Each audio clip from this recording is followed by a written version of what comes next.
Presentasi akan kami mulai dalam 3, 2, 1. Assalamualaikum warahmatullahi wabarakatuh. Selamat pagi, selamat siang, dan selamat malam untuk semuanya yang menyaksikan video ini sesuai dengan waktu kalian masing-masing. Baiklah, pada kesempatan kali ini kami akan mempresentasikan hasil tugas besar metode numerik kami yang mengangkat judul yaitu analisis kondisi penyakit demam berdarah menggunakan metode Runskota Orde 4 dalam 60 bulan ke depan. Mungkin teman-teman masih bingung mengenai apa itu metode numerik, mungkin perbedaan metode numerik dan metode analitik, kemudian penyakit demam berdarah, dan metode Runskota. Maka dari itu pada slide selanjutnya mengenai hal-hal ini akan dijelaskan oleh teman-teman saya. Next. Dalam kelompok ini terdapat 5 anggota. Yang pertama yaitu Anugrah Nan Agung, kemudian Fuad Mukarram Mazumi, Alan Maulana Yusuf, Mikael Ronaldo, dan yang terakhir yaitu Kevin Saputra.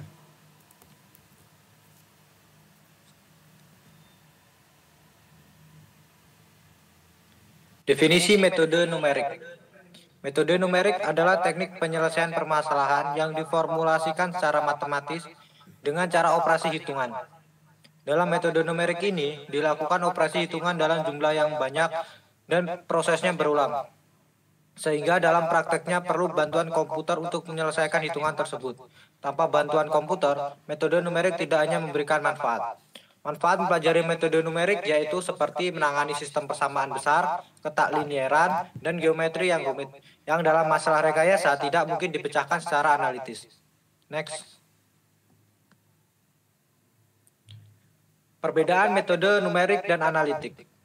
Solusi metode numerik selalu berbentuk angka, sedangkan solusi metode analitik dapat berbentuk fungsi matematik yang selanjutnya dapat dievaluasi untuk menghasilkan nilai dalam bentuk angka.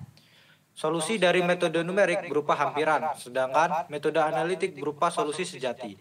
Kondisi ini berakibat pada nilai error metode analitik adalah 0, sedangkan metode numerik tidak sama dengan 0.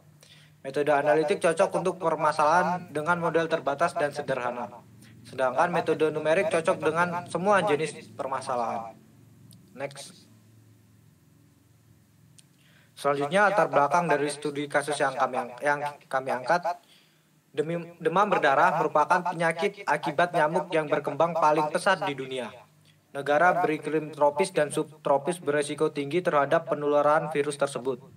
Penyakit demam berdarah atau DBD merupakan sebuah penyakit yang diakibatkan oleh suatu virus melalui dari gigitan nyamuk yang bernama Aedes atau sering disebut dengan Aedes aegypti. Demam berdarah masih menjadi persoalan di Indonesia karena angka morbiditas DBD sekarang belum mencapai target pemerintah. Next. Data Provinsi Lampung. Jumlah penduduk di Lampung terdapat 9.007.848 orang. Tercatat di 2020 berdasarkan data Dinas Kesehatan Provinsi Lampung sebanyak 70,4 per 100.000 orang terkena DBD. Jika kita kalkulasikan keseluruhannya, maka akan didapat 6.340 orang yang terdiagnosa demam berdarah.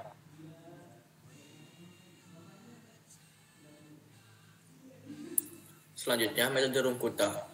Metode Runskota merupakan salah satu metode numerik yang dapat digunakan untuk menyelesaikan persamaan diferensial biasa yang menyangkut nilai awal dengan ukuran langkah waktu yang bervariasi. Penyelesaian persamaan diferensial biasa dengan metode Runskota Orde 4 adalah proses mencari nilai fungsi y(x) pada titik x tertentu dari persamaan diferensial biasa f(x, y) yang diketahui.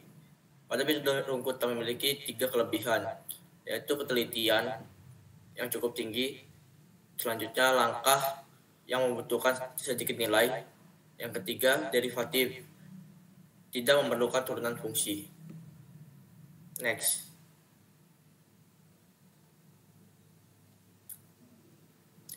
Persamaan diferensial biasa. Persamaan diferensial biasa merupakan persamaan diferensial yang hanya mempunyai satu variabel bebas, yaitu persamaannya f t x absen, x kuadrat absen, x sampai dengan xn sama dengan 0, atau bisa juga seperti f dx per t dx per dt d kuadrat x per dt kuadrat sampai dengan d pangkat n x per dt n sama dengan 0. Selanjutnya, sistem persamaan diferensial. Sistem persamaan diferensial adalah suatu sistem yang memuat n buah persamaan diferensial dengan n buah fungsi yang tidak diketahui, di mana n merupakan bilangan bulat positif lebih besar sama dengan 2 antara persamaan diferensial yang satu dengan yang lain saling berkaitan dan konsisten. Sistem persamaannya bisa dilihat seperti dx1 per dt sama dengan f1 t x1 x2 xn, atau dx2 per dt sama dengan f2 t x1 x2 sampai dengan xn.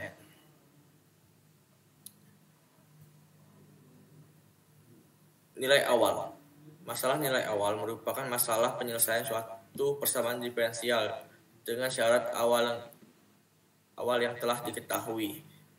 Menurut jurnal Octaviani tahun 2014, suatu persamaan diferensial order n memiliki n syarat bantu untuk nilai awal yang sama dari variabel bebasnya, di mana nilai awal tersebut merupakan syarat batas di suatu titik. Persamaannya y pangkat n sama dengan f x y aksen y pangkat n min 1. Selanjutnya, metode Runge-Kutta orde 4. Metode Runge-Kutta orde 4 merupakan metode yang lebih teliti dibanding dengan metode Runge-Kutta orde 2 dan metode Runge-Kutta orde 3. Oleh karena itu, metode Runge-Kutta orde 4 sering digunakan untuk menyelesaikan persamaan diferensial dengan persamaan xi ditambah 1 sama dengan xi plus 1 per 6 K1 ditambah 2 K2 ditambah 2 K3 ditambah K4 dikali H. Next.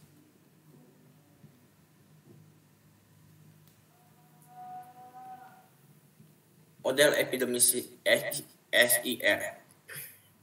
Model epidemi SIR pertama kali dikenal oleh Kermets dan Kerdix pada tahun 1927. Model tersebut terdiri dari 3 kategori, yaitu S suspects atau kelompok yang memiliki potensi untuk terinfeksi penyakit, I infectious atau kelompok yang telah terinfeksi dan dapat menyebarkan penyakit tersebut kepada individu yang rentan, R recovered atau kelompok yang telah sembuh atau kekebalan tubuhnya telah kembali normal sehingga kebal terhadap penyakit demam berdarah tersebut. Dengan persamaan N sama dengan S ditambah I ditambah R. Atau bisa dicari juga DS per DT sama dengan min R S I. Untuk I-nya D I per DT sama dengan RSI min AI. Dan DR per DT sama dengan AI. Next. Berikut adalah model epidemi SIR yang dapat dilihat pada slide ini.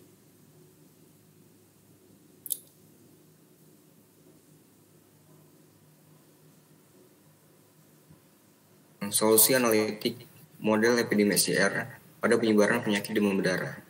Dapat dilihat bahwa sini terdapat beberapa variabel, yaitu DS per DT sama dengan min B, I per NS, min mu S plus B, DI per DT sama dengan BI per N, S min mu plus C kali I, DR per DT sama dengan CI min mu R.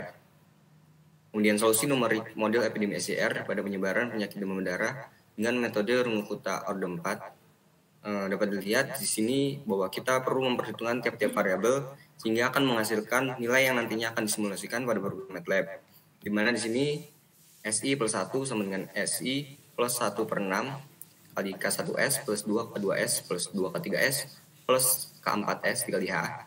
Kemudian II plus 1 sama dengan II plus 1 per 6 dikali K1I plus 2K2I plus 2K3I plus K4I dikali H. Kemudian RI plus 1 sama dengan RI plus 1 per 6 dikali K1R plus 2K2R plus 2K3R plus K4R dikali H. Next. Kemudian solusi numerik model epidemi SIR pada penyebaran penyakit demam berdarah dengan metode Runge-Kutta order 4 dapat dilihat di slide bahwa di sini diperlukan iterasi sebanyak 4 kali untuk mencari tiap-tiap variabel. Next.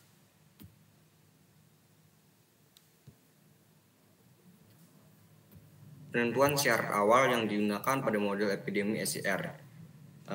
Di sini yang digunakan yaitu model epidemi SIR, di mana S yaitu susceptible, I yaitu infectious, dan R yaitu recover.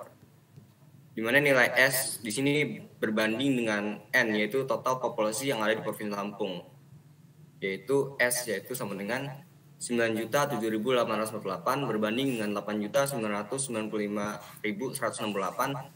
Kemudian I yaitu 6.340 berbanding dengan 9.007.848.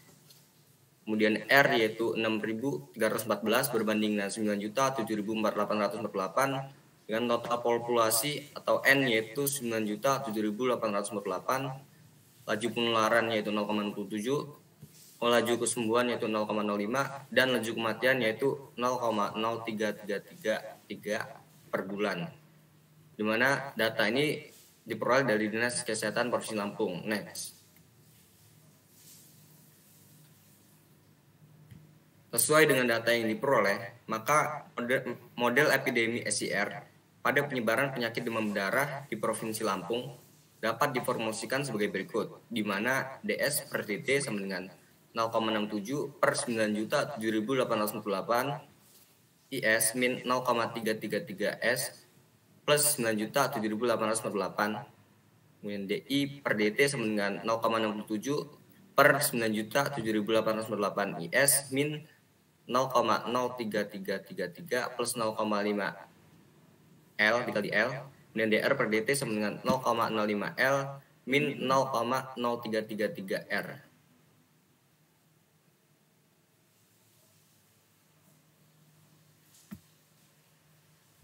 Kemudian ada hasil simulasi program dengan menggunakan MATLAB. Nah, yang dimana ini menggunakan interval waktu 0 kurang dari T kurang dari 60 bulan. Dan dengan langkah waktu H sama dengan 0,001 serta menggunakan syarat awal yang berupa nilai parameter dan nilai awal yang diberikan di atas. Maka diperoleh hasil simulasi sebagai berikut. Yang dimana terdapat grafik 1, yang dimana itu grafiknya adalah plot susceptible model epidemi SIR pada penyebab penyakit demam berdarah. Yang dimana jumlah populasi rentan jiwanya itu terdapat angka 0, kemudian mengalami penurunan sekitar min 1 atau 1,5 selama 60 bulan ke depan.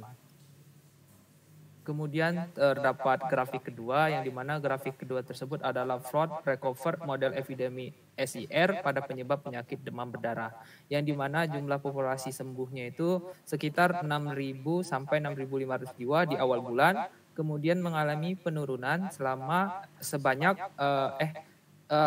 turun di angka 1.000 jiwa selama 60 bulan ke depan. Kemudian terdapat grafik ketiga, yang dimana itu adalah plot infectious model epidemi SIR pada penyebab penyakit demam berdarah, yang dimana jumlah populasi terinfeksi di awal bulan itu sekitar 7.000 sampai 7.900 jiwa di awal bulan, kemudian mengalami penurunan di angka 0 selama 60 bulan ke depan. Selanjutnya yaitu step-step yang kita lakukan untuk mendapatkan plot-plot pada slide-slide sebelumnya. Bisa dilihat pada slide yang kami tampilkan saat ini. Langsung di next. Next. Cukup. Ya, mungkin itu yang dapat kami sampaikan mengenai analisis penyakit demam berdarah dalam 60 bulan ke depan. Semoga apa yang kami sampaikan dapat bermanfaat untuk banyak orang, dan mungkin masih banyak sekali kesalahan yang kami sampaikan atau yang perlu kami pelajari dalam menyampaikan hal ini.